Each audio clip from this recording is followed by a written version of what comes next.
Excelências, Senhor Presidente da Assembleia Nacional, Senhores Vice-Presidentes da Assembleia Nacional, Senhora Secretária de Mesa da Assembleia Nacional, ilustres deputados, senhores representantes do titular do Poder Executivo, ilustres convidados, minhas senhoras e meus senhores.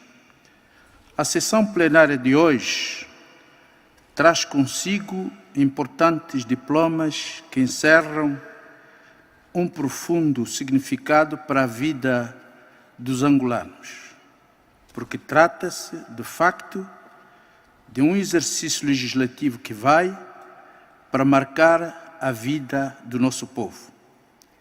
43 anos depois da independência, só agora Angola terá um Código Penal que deve traduzir as preocupações dos cidadãos angolanos sobre a criminalidade.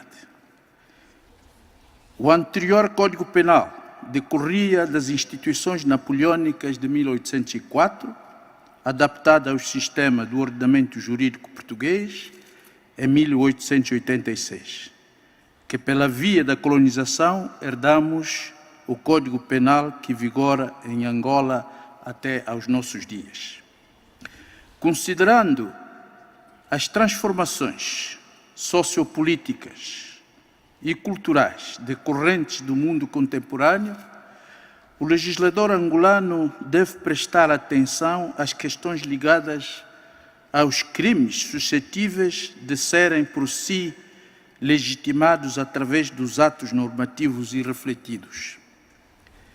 Respeitando os fundamentos da vida, a própria Constituição da República de Angola rejeita a pena de morte. A questão de aborto ou interrupção voluntária de gravidez, com ou sem consentimento da mulher geradora da vida, sejam quais forem os motivos que justifiquem a pena de morte praticada de uma outra forma, exigindo assim uma profunda reflexão do legislador angolano para que não cometa o erro de consequências dramáticas e irreversíveis para as gerações futuras. A despenalização do aborto é um destes crimes. O consentimento da própria mulher gestante pode engendrar uma liberdade que milita contra a vida e contra a existência humana, ipso facto contra a própria mulher. Reconhecemos o seu direito de querer ou não querer ter filhos, mas ela transporta consigo a pesada responsabilidade de manter a espécie humana em vida. Os motivos avançados para justificar a pena de morte contra a vida intrauterina dos artigos 156 a 160 é um caminho seguro para a despenalização camuflada de aborto com a cobertura jurídica interposta para o consentimento da própria mulher gestante em cumplicidade com o médico. As questões morais suscitadas pela gravidez indesejável não podem encontrar soluções somente no assassinato intrauterino. As soluções de ordem social são transversais para todos os problemas humanos. Senhor Presidente da Assembleia Nacional, distintos deputados, o problema do aborto no nosso país está sendo encarado no Código Penal, ora em discussão, do ponto de vista cultural, social e econômico. A componente divina da vida e sua natureza de procriação está sendo posta de lado.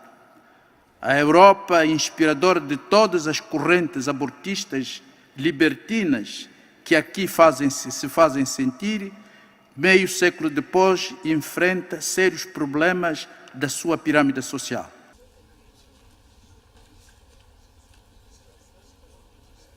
Excelências, Senhor Presidente da Assembleia Nacional, senhores deputados, senhores auxiliares do titular do Poder Executivo, minhas senhoras e meus senhores.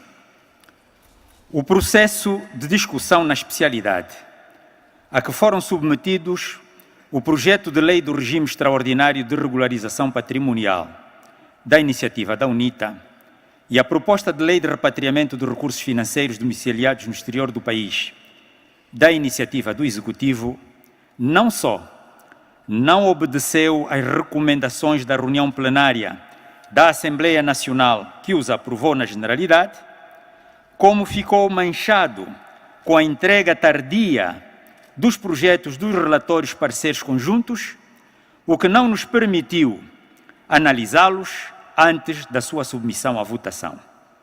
Foi um processo irregular que deve ser anulado. Por outro lado, não se realizou a ampla auscultação e debate sobre a matéria com a sociedade civil e outros parceiros sociais interessados do Estado.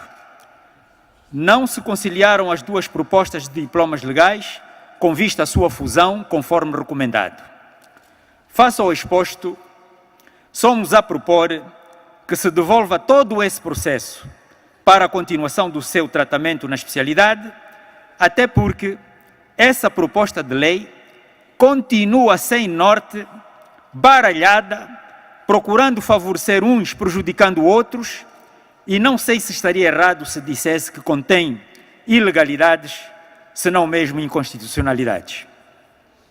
A proposta do Executivo continua atentória à dignidade do cidadão honesto, que legalmente tem os seus recursos financeiros no estrangeiro e que não tem porquê ser misturado nessa proposta de lei, que deverá só e tão somente incidir sobre aqueles que defraudaram o Estado dos seus bens. O Estado, por conseguinte, só tem legitimidade para reclamar os seus bens e não de importunar os cidadãos honestos. Pois que se façam duas leis separadas, contemplando cada uma as matérias da sua competência. A proposta de lei em questão não pode continuar a fingir que não sabe que há recursos financeiros e patrimoniais desviados do Estado e que estão domiciliados no país. Porque insiste, então, em não alargar o âmbito da proposta da lei a esses casos. A questão de fundo é ressarcir o Estado dos bens que lhe foram roubados. A proposta de lei perde o foco quando se concentra na questão do repatriamento. O essencial é devolver ao Estado os seus bens. Portanto, é ressarcimento ao Estado e não repatriamento. A proposta de lei é discriminatória, porque descriminaliza aqueles que voluntariamente repatriam os recursos financeiros ilícitos em sua posse, mas ignora, esquece de descriminalizar também os cidadãos na posse de recursos financeiros ilícitos retirados ao Estado, mas que nunca foram exportados, permanecendo no país a servir à economia nacional. Que injustiça! Pior do que tudo é o facto da proposta de lei do Executivo continuar a não exigir que o repatriamento de capitais se faça para as contas bancárias do Estado, legitimando desta forma o larápio como dono legítimo do produto desviado. É inadmissível que uma lei de gente honesta pretenda isso. Partindo do princípio de que a maioria dos fundos ilicitamente no exterior são fruto do peculato, ao excluir-se esses fundos do âmbito da proposta da lei, não faz sentido continuar com a criação desta lei, porque incidiria apenas sobre montantes residuais. Senhor Presidente, minhas senhoras e meus senhores, muitos desses recursos financeiros já foram transformados em património de outra índole. Por isso, é necessário que a lei exija que esse património seja transferido para a titularidade do Estado. Por outro lado, não se pode procurar resolver, normalizar a situação daqueles que desviaram bilhões e continuar a penalizar os que desviaram migalhas. Se se faz uma lei deste tipo, a mesma tem de ser abrangente. Excelência Sr. Presidente da Assembleia Nacional, ilustres deputados e colegas, senhores ministros e dignos representantes do Poder Executivo nesta reunião. O grupo parlamentar do MPLA, fiel ao caráter de quadros de massas do seu partido, o MPLA, está e sempre esteve aberto à sociedade. Aliás, com a qual coopera nos moldes por si definidos para atingir os objetivos maiores da governação do país, que é o de servir às angolanas e os angolanos e satisfazer as suas aspirações. Esta sessão vai apreciar na generalidade a proposta de lei do Código Penal, diploma que já havia sido apreciado na legislatura anterior, só não tendo sido aprovado em virtude de se ter julgado conveniente a sua aprovação decorrer num ambiente de maior serenidade pós-eleitoral. O grupo parlamentar do MPLA votará favoravelmente para que, na especialidade, caso ainda persistam as diferenças de opinião sobre a interrupção da gravidez, se possam buscar com a sociedade civil e as igrejas cristãs a melhor formulação que satisfaça os interesses das partes envolvidas, incluindo os do Estado. Esta sessão vai também aprovar a proposta de lei sobre o investimento privado. Sobre esta lei, gostaríamos de destacar as contribuições do grupo parlamentar do MPLA, que culminaram com a redução para o mínimo possível das intervenções administrativas e, consequentemente, as decisões discricionárias, contribuindo, deste modo, para reduzir, igualmente, se não impedir, a prática de ações eticamente condenáveis. Uma atenção especial foi prestada à província de Cabinda, que, pelas suas características, passa a constituir uma zona exclusiva. Finalmente, e com realce, vamos ainda aprovar a proposta de lei sobre o repatriamento de capitais detidos no exterior do país. Excelência, Sr. Presidente da Assembleia Nacional, caros deputados, angolanas e angolanos, este projeto de lei foi objeto de consulta pelo nosso grupo parlamentar na sua sede a certas e determinadas entidades privadas e organizações profissionais e representativas de classe, bem como, ao nível do Parlamento, objeto de contribuições por deputados de vários quadrantes, tendo sido adotadas aquelas que, no seu conjunto, não põem em causa o objetivo original da proposta de lei. Angolanas e angolanos, caros compatriotas, a aprovação deste projeto de lei pode permitir fazer regressar ao país valiosos recursos financeiros que, postos ao serviço da economia, contribuirão seguramente para ultrapassar algumas das dificuldades com que vivemos presentemente, nomeadamente na esfera da criação de empregos, sobretudo para os nossos jovens. A proposta em causa inclui também medidas em linha com o que a nossa realidade recomenda, tendentes a acelerar a diversificação da economia, a geração de mais empregos e a diversificar as fontes de financiamento à balança de pagamentos do país.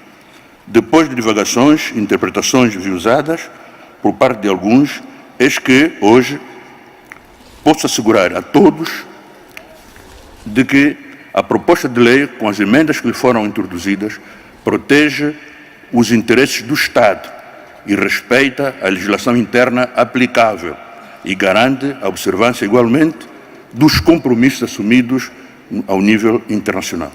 Não é, pois, justo, nem intelectualmente honesto ou politicamente defensável o que certas e determinadas pessoas, perfeitamente identificadas, passaram pelas mais variadas formas e meios a ideia segundo a qual esta proposta de lei não protege os interesses do Estado e dos angolanos. A falta de civismo, urbanidade e respeito da presunção de inocência, princípio baselado do nosso Estado de Direito, é algo que gostaríamos que, de futuro, não estivesse presente, quer no vocabulário dos deputados, quanto nos membros da sociedade civil que pretendam contribuir com ideias ou soluções de interesse nacional. Agindo assim, estarão em muito ajudando a reforçar a nossa democracia, já que não é ofendendo, mentindo, falando alto e partir de ideias preconcebidas que se contribui para a construção de pontes rumo ao tal propalado e desejado consenso. Para terminar, gostaria de sublinhar que, pertencendo à iniciativa legislativa ao Presidente da República, aos deputados e aos cidadãos, nos termos da Constituição e da Lei, o Grupo Parlamentar do MPLA, nos marcos acima referidos, e entendido que tem como um dos grandes objetivos viabilizar no Parlamento a ação governativa do Executivo, que suporta, está e estará sempre disponível para consensos, desde que respaldadas na promoção do interesse nacional, na defesa da legalidade, no reforço do princípio da concórdia e no respeito dos princípios e valores da democracia.